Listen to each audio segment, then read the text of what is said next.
हाय दोस्तों, मैं जानती हूँ ये बच्चा बहुत प्यारा है, लेकिन मैं वास्तव में सोच रही थी कि कैसे होता है कि मनुष्य वास्तव में एक पूर्ण बच्चे को जन्म देता है, जबकि कहा जाता है मुर्गियां अंडा देती हैं और फिर प्यारा चूजा बाहर निकलता है। मुझे आश्चर्य है कि इतनी विविधताएं क्यों हैं।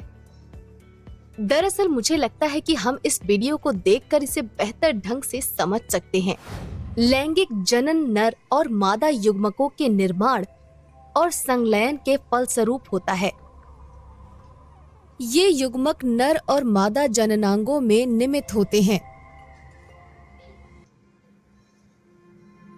कुछ जंतु जैसे केंचुए में दोनों नर और मादा जननांग एक ही व्यक्तिगत में होते हैं। ऐसे जंतुओं को उभयलिंगी या द्विलिंगी जीव कहा जाता है। अधिकांश उच्च जंतुओं जैसे कि मनुष्य में नर और मादा जीवों में अंतर होता है। ऐसे जीवों को एक लिंगी जीव कहा जाता है। नर जनन ग्रंथि या वृषण नर युग्मक या शुक्राणु उत्पन्न करते हैं और मादा जनन ग्रंथि या अंडाशय मादा युग्मक या अंडाणु उत्पन्न करते हैं। लैंगिक जनन इन दोनों युग्मकों के संयोजन से होता है। दो युग्मकों के संलयन की प्रक्रिया को निषेचन कहा जाता है।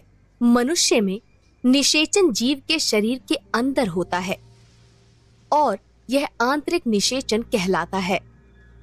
मछली और उभयचरों में निषेचन जीव के शरीर के बाहर होता है। इस प्रकार के निषेचन को बाह्य निषेचन कहते हैं। इस आधार पर कि क्या किसी व्यक्तिगत का विकास मादा जनक के शरीर के बाहर या अंदर होता है, जंतुओं को निम्न प्रकार वर्गीकृत किया गया है। अंडप्रजक और जरायुज जंतु। अंडप्रजक जंतुओं में जैसे उभयचरों में निषेचित अंडे टेडपोल में परिवर्तित हो जाते हैं। ये टेडपोल परिवर्तित होते हैं और अंततः एक परिपक्व व्यक्तिगत के रूप में विकसित होते हैं। जरायुज जंतुओं में जैसे कि मनुष्य, एक शिशु का विकास एक मादा जीव के शरीर के अंदर ही होता है। वृद्धि के एक निश्चित चरण के बाद शिशुओं को मादा के शरीर से बाहर निकाल दिया जाता है। कुछ जंतुओं जैसे शार्क को अंड जरायुज में वर्गीकृत किया गया है, क्योंकि इन निषेचित अंडों को शरीर के अंदर रखा जाता है और शिशु का विकास मादा जीव के शरीर के अंदर होता है, अंड पीतक से पोषण प्राप्त करके। सारांश में लैंगिक जनन नर और मादा युग्मकों के निर्माण और संलयन के फलस्वरूप होता है। उभयलिंगी में एक ही व्यक्तिगत में नर और मादा दोनों जननांग उपस्थित होते हैं। दो युग्मकों के संलयन की प्रक्रिया को निषेचन कहा जाता है। उभयचर जैसे अंडप्रजक जंतुओं में निषेचित अंडे से शिशु पैदा होते हैं। जरायुज जंतुओं में शिशुओं का विकास मादा जीव के शरीर के अंदर होता है।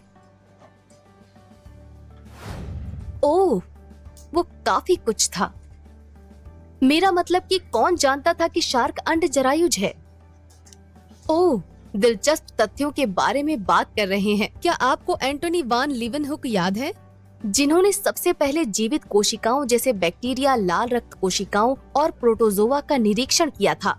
उन्होंने सबसे पहले शुक्राणुओं के अस्तित्व की भी खोज की थी। आपको पता है, ये तो मैं भी नहीं जानती थी। अधिक जानने के लिए देखते रहिए।